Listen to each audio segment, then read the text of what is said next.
जय महाकाल दोस्तों। तो आज हम हैं एमपी के इंदौर डिस्ट्रिक्ट में। यहाँ से करीब 70 से 80 किलोमीटर दूरी पे स्थित है ओमकारेश्वर ज्योतिर्लिंग। यह खंडवा डिस्ट्रिक्ट में पड़ता है।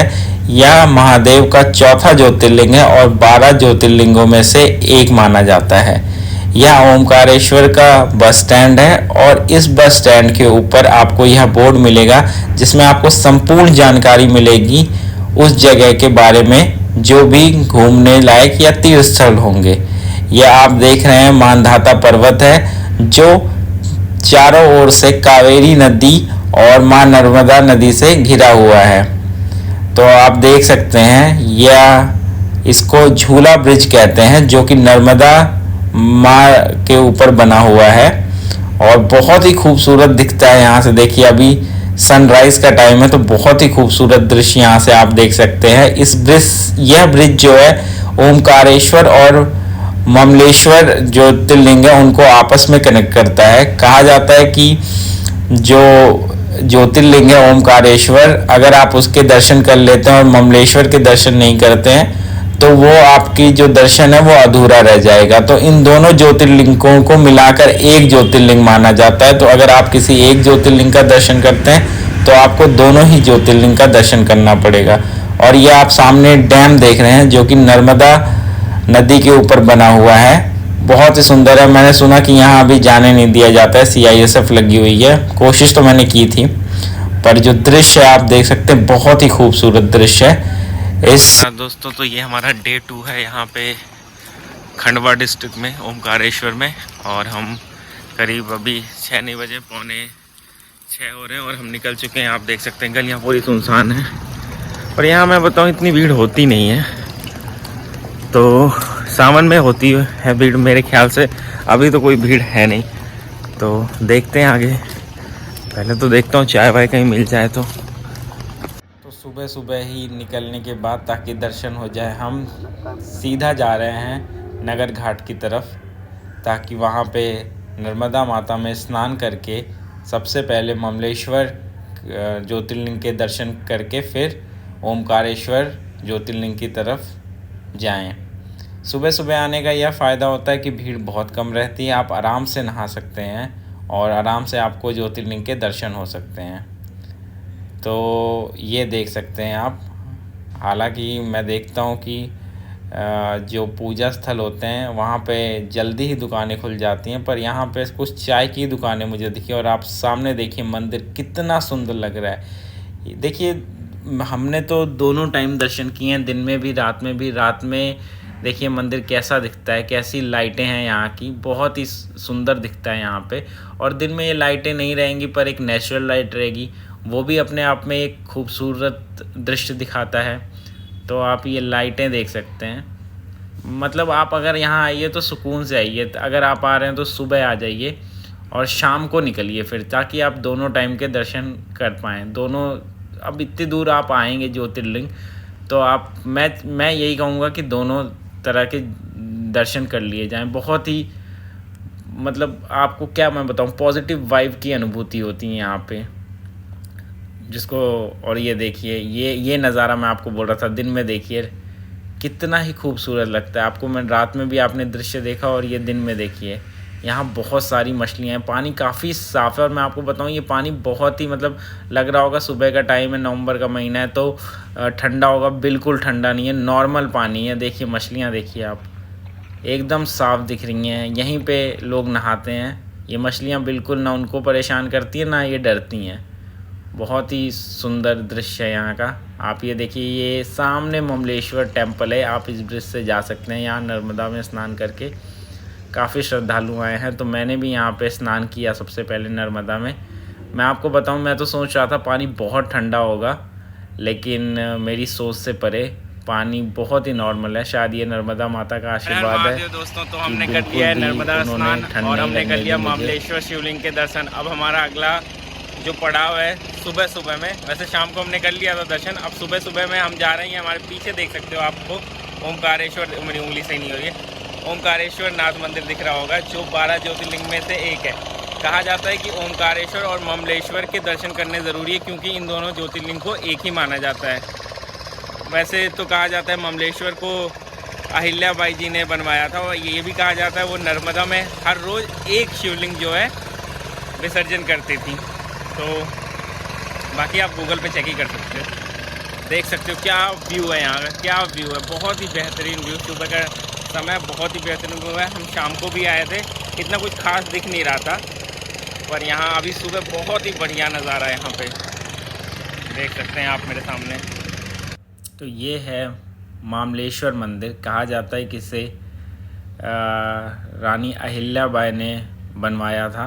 वो रोज़ एक शिवलिंग को नर्मदा में अर्पित करती थी, ऐसी मान्यता है। मैंने भी यूट्यूब वगैरह पे ही सुना है। तो देखिए दिन के समय का क्या नज़ारा है। ये दिन के समय हम सेकंड टाइम आ रहे हैं। हम वैसे एक बार रात में भी आ चुके हैं, आपको रात की भी फुटेज दिखाएंगे। बहुत ही बढ़िया है यहाँ पे।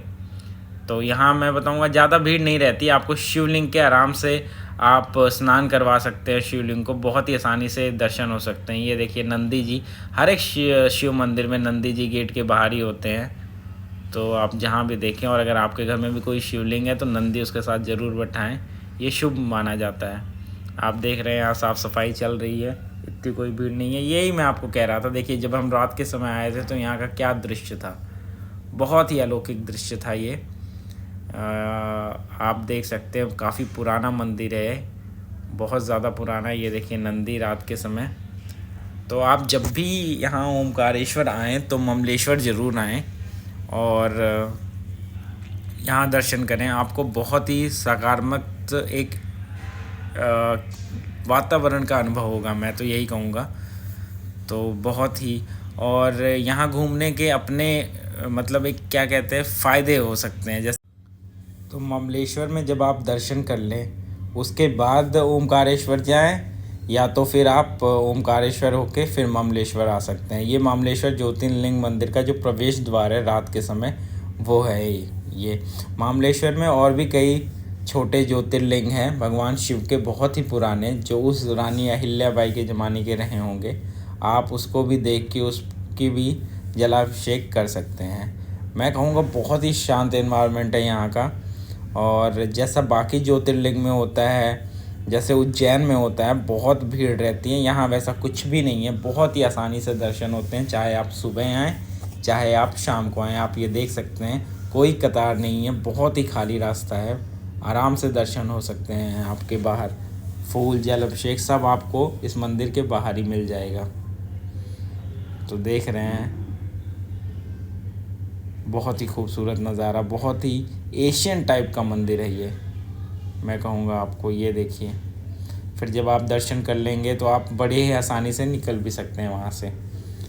यहाँ आने के लिए आपको या तो खंडवा से आप बस पकड़ लें, खंडवा में रेलवे स्टेशन है, या तो इंदौर आके आप बस पकड़ लें। तो खंडवा से करीब 70 किलोमीटर पड़ेगा और इंदौर से करीब 80 किलोमीटर पड़ेगा। तो जो भी आपको सूटेबल लगे उस हिसाब से आप यहाँ आ सकते हैं। ये ब्रिज है रात के समय जो ओमकारेश्वर और ममलेश्वर को कनेक्ट करता है, इसको झूला ब्रिज भी कहा जाता है। और इस ब्रिज से निकलते ही देखिए झूला पुल कहा गया।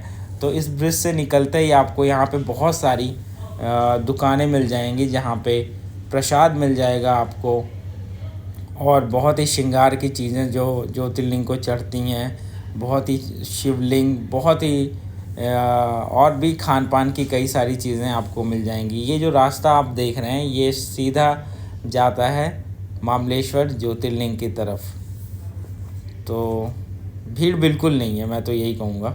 देखिए कितनी सारी चीज़ें मिल रही हैं, डमरू मिल रहे हैं भगवान शिव के, और भी बच्चों के खिलौने हैं, लेडीज़ आइटम है, बहुत कुछ है यहाँ पे आपके देखने लायक। जिनको ये पसंद है उनके लिए तो बहुत ही है, छोटे बच्चों को बहुत पसंद आएगा। मेरे मन में तो सिर्फ श्रद्धा थी, मैं देखना चाहता था। अभी 2 ज्योतिर्लिंग हो चुके हैं, मैंने 2 ज्योतिर्लिंग कंप्लीट कर लिए हैं। और अभी देखो महादेव कहाँ बुलाते हैं, कब बुलाते हैं। एक बात तो है, जब तक बुलावा नहीं आएगा उनका आप नहीं जा सकते, आप कितने भी प्रयत्न कर लें। ये चीज़ तो मैंने देख ली है। और अगर बुलावा आ जाएगा तो आप कितनी भी कैसे भी सिचुएशन में रहें आप पक्का यहाँ आएंगे। देखिए सामने दिख रहा है ओमकारेश्वर का जो ज्योतिर्लिंग का मंदिर है, और ये झूला पुल से जब आप एग्ज़िट करते हैं तो वो है। बहुत ही सुंदर दृश्य, यहाँ से कई सारे होटल के दृश्य यहाँ से दिख रहे हैं आपको। अगर आप यहाँ आके रुकते हैं तो आपको बहुत सारे होटल की सुविधा यहाँ मिल जाएगी, काफ़ी हैं। कुछ तो मंदिर के जस्ट पास में है और कुछ थोड़ा दूर है। तो मैं आपको बताता हूँ, मंदिर के अगर आप पास लेंगे तो आपको थोड़ा महंगा पड़ सकता है, जैसा हर जगह होता है। और अगर मंदिर से थोड़ा सा दूर लेंगे, थोड़ा सा क्या, छोटी सी जगह है ये, कोई दूर नहीं पड़ता है, hardly 500 metre is maximum for the farthest hotel जो भी है वहाँ पे। तो आप उसी हिसाब से देख सकते हैं। ये मैं आपको बताऊँ, ये जो ओमकारेश्वर मंदिर है उसके अंदर के परिसर का दृश्य है ये। अंदर वीडियोग्राफी और फ़ोटो लेना मना है, हालांकि कुछ लोग ले लेते हैं, पर मैं जो चीज़ें मना है वो मैं करना नहीं चाहता। तो ये हमने बाहर से फिर वीडियो बनाई, अंदर की हमने वीडियो नहीं ली है। और ओमकारेश्वर ममलेश्वर के बाद वहाँ कई अन्य मंदिर भी हैं, जैसा मैंने आपको बताया था, बस स्टॉप पे लिखा है। अगर आप वहाँ जाना चाहें तो वहाँ भी आप जा सकते हैं, घूम सकते हैं। तो आपको यहाँ पे बहुत सारे नागा बाबा, घोड़ी, बहुत लोग मिलेंगे।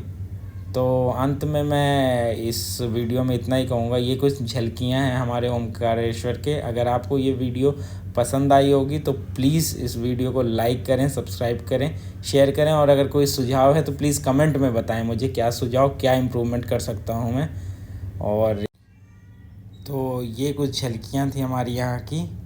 और आप ये देख सकते हैं, एक और मंदिर है वहाँ पे, बहुत ही खूबसूरत मंदिर है। यहाँ अगर आप आते हैं तो आपको यहाँ से बहुत ही क्लियर दृश्य दिखता है सुबह का, ओमकारेश्वर मंदिर का और नर्मदा जी का। इस मंदिर का नाम है ब्रह्मेश्वर मंदिर। आप यहाँ आएँ, यहाँ भी बहुत ही प्राचीन महादेव की शिवलिंग रखी हुई है और बहुत ही अलौकिक दृश्य यहाँ से भी दिखते हैं। तो आप इस दृश्य का लुत्फ़ उठाइए। इसी के साथ मैं आपसे अलविदा लेता हूँ। धन्यवाद।